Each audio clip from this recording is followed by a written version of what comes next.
We will be focusing on macroeconomic issues such as meeting the country's social agenda, growth, jobs, employment and more. Joining us now to review the socio-economic aspects of the budget are here in studio with me Lumkile Mondi, Vice President and Chief Economist of the Industrial Development Corporation, and we also have Walsh, Senior Economist at Deloitte with a specialist interest in energy, transport, industrial policy and international trade, amongst other things. And in Cape Town shortly we will be joined by Nic Borain, political analyst, and actually there he is. So welcome to all of you. Thank you so very much for joining us.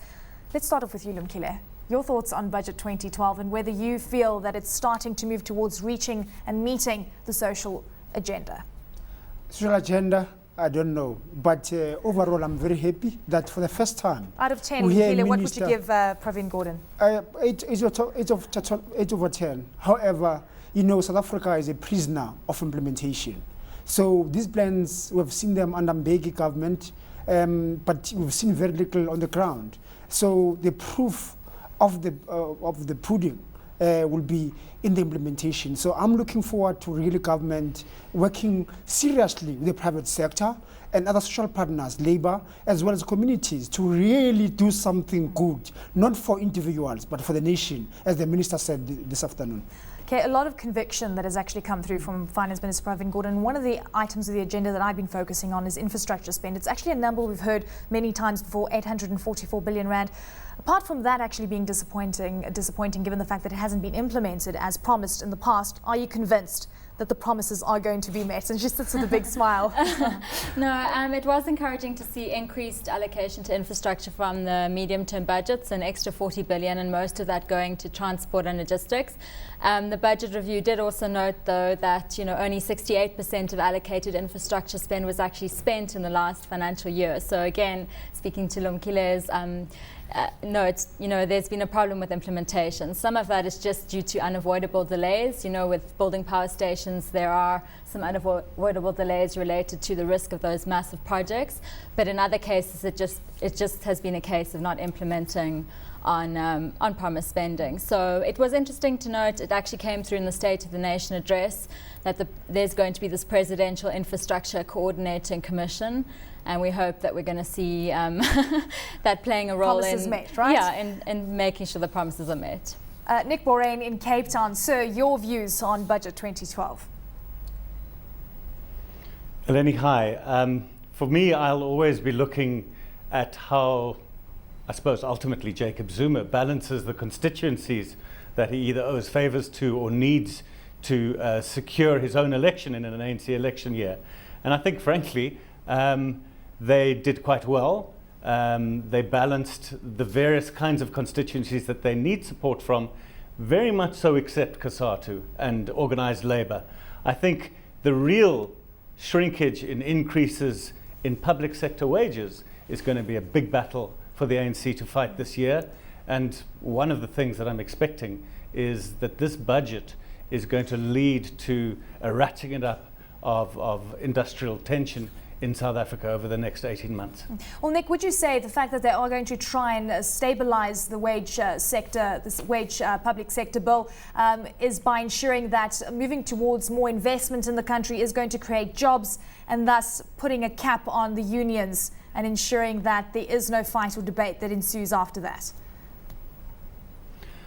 Look, one of the ways in which, because I can't crunch the numbers myself, I'm a political analyst, I'm not saying I'm innumerate, but I rely on the reactions of various constituencies. So the bond market reacted initially very well and then started obviously reassessing, wanting to look at where the hidden stories are in the budget. And one of the hidden stories is this holding the line firmly on the public sector wage bill, which sits at 32%, or about 32% of government spending, of the government budget. And holding the line on this is absolutely key to the budget reaching its expenditure plans. And the line has not been held. Yeah. Jacob Zuma's government has been unable to hold the line in the last 3 years. It's blown out every time. Do we think we can get a real 1% increase and moving to 0% increase before inflation by 2015? I don't think so. And I think this is a real problem with the budget. I think there's lots of great stuff in the budget, and I think it was a brilliant act of balance, and I think everyone said that. But I think as we start digging in the next few days, we're going to find the areas that are politically very difficult for this government to implement. And I'm waiting anxiously or interestedly at what Cosatu is actually going to say. Because it's interesting. Here we've got the public sector wage bill under scrutiny, and we know what is happening on a global level, so we can actually leverage off some of the worries that we see there. Do you think that that is a possibility, Lumkile? Because it is a dangerous path if we keep giving above inflation wage increases. Even when you look at the wage negotiations, they're imminent. I mean, in a couple of months' time, we're going to sit in the same scenario which we saw last year and the year before. Well, in fact, that one is going to be very interesting because it's going to have a huge impact on the union itself. Because already we all understand that there's huge tension between the unions and the federation. Because COSATU is the darling of Zuma, but we know very deep down that unions like SATU and HAU are very, very angry at the government. They believe that they're not getting a fair share of the cake, and therefore it's going to be interesting to see how Zuma responds to it and addresses it, despite the fact that it's very close to Vavi. So for me, this is a big thing that Nic is raising at the moment, and I don't think that given Mangaung coming, that Zuma will deliver the telling blow to really control and rein in the increase in the public sector wage. Okay. So I'm very negative. Well, perhaps we'll actually see employment within the sector start to actually come down. We know that it has been a very big employer over the last few years. Do you think that that's one way to try and put a cap on things, Kay? That was also mentioned in the budget. I mean, most of the employment created in the last year or two has been by government. So the private sector hasn't been creating many jobs. And I suppose government has been playing this sort of counter-cyclical employment role as well in tough times. And I think that obviously the rate of increase in public sector employment has to slow down, because that's also been a major contributor to the public wage bill, not just the above inflation increase.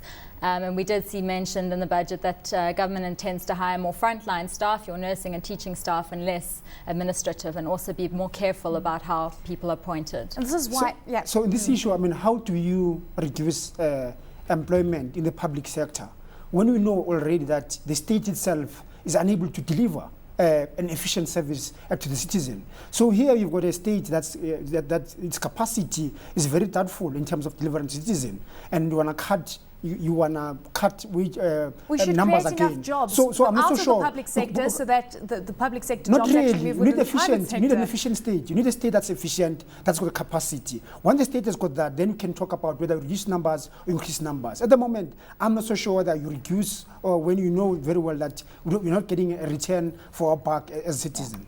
So Nic, let's get your thoughts, and let's also just touch on grants. I mean, that increased from 105 billion rand to 122 billion rand. Again, I suppose you could look at both the public sector wage bill and the social grants allocation as ultimately political decisions. Sure. I think the ANC has been accused of, I don't know if that's the right kind of formulation of it, of buying off both the poor through social grants and the unions through the public sector wage bill. I think that's not fair. I think governments have to look after those constituencies.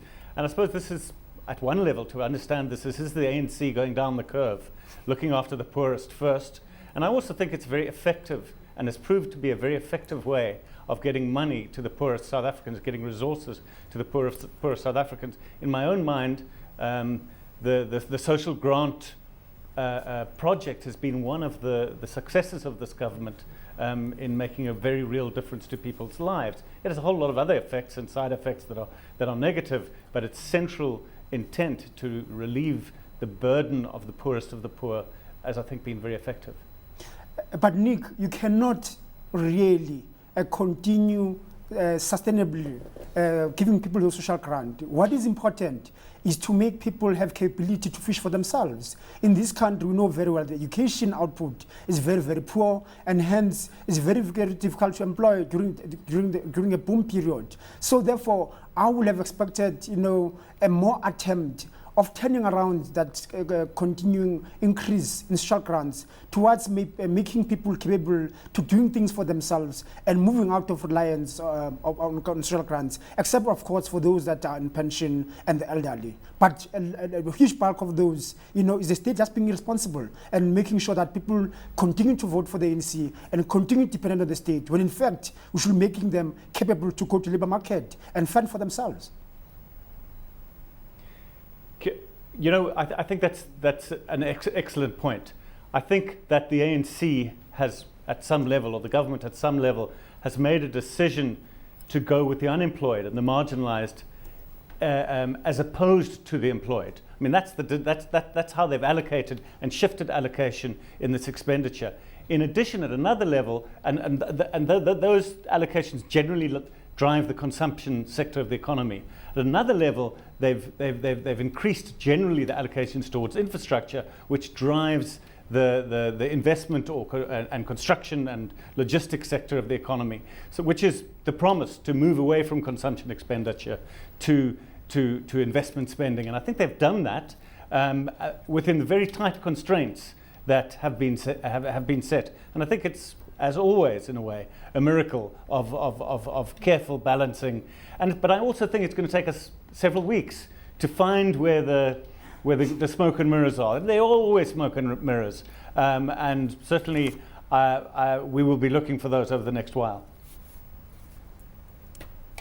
So I think, on that note, it was interesting to see that some of the deliberate employment creation policies, like the youth employment incentive, have actually been sitting, haven't been approved because of resistance by labour unions. So some of those sort of more deliberate policies towards employment creation, rather than support or dependency on the state in terms of social grants, have actually been blocked by this Labour constituency. So it'll be interesting to see. It was noted in the budget that they would like to see those reservations by Labour addressed very urgently so that they can put this through. And it was also interesting to see, like you said, there is a deliberate shift in government, or stated intention to shift spending away from consumption to investment. And I think the long-term benefits of that are realised, but the difficulty will be in kind of ensuring that the public sector wage bill doesn't continue to grow. And in the meanwhile, I think we also have to accept the reality that social grants are necessary until such time as we are successfully creating jobs. We can't have this incredibly unequal society without some kind of direct welfare transfer. Nic, I mean, what is your view on that? Do you agree on those points? Would you say that at this point in time we're just doing what we can, because we also are just lagging so much behind the education path? Yes, I think like I said, I think there's a trade-off. I think it's an excellent program, and it's been an excellent program under Mbeki and Manuel, and now under the new guard, if you like. I think it's made a real difference in people's lives. But I agree entirely with the point that says there are consequences that are quite injurious, both to those people and to our economic growth, because there is a trade-off between, I suppose, distributing the cake and growing the cake. And I think those are real things. And I think that the social grant program has been excellent and necessary and morally important. And I don't think we could actually be in the new South Africa without the sort of social reciprocity implied in the social grant program. However, it's no way, in the long run, it's no way forward. Yeah. The only way forward is to grow the economy. And there are trade-offs. And basically, the people being asked to take the pain are the public sector workers at this stage, not the social grant recipients. And ultimately, I suppose that's a political choice that government has made. Okay, Nic, we have to say goodbye to you. Thank you so much, sir, for joining us. It's great to have you on the program, and thanks you so much for sharing your insights with us. Nic Borain, political analyst, joining us live from Cape Town.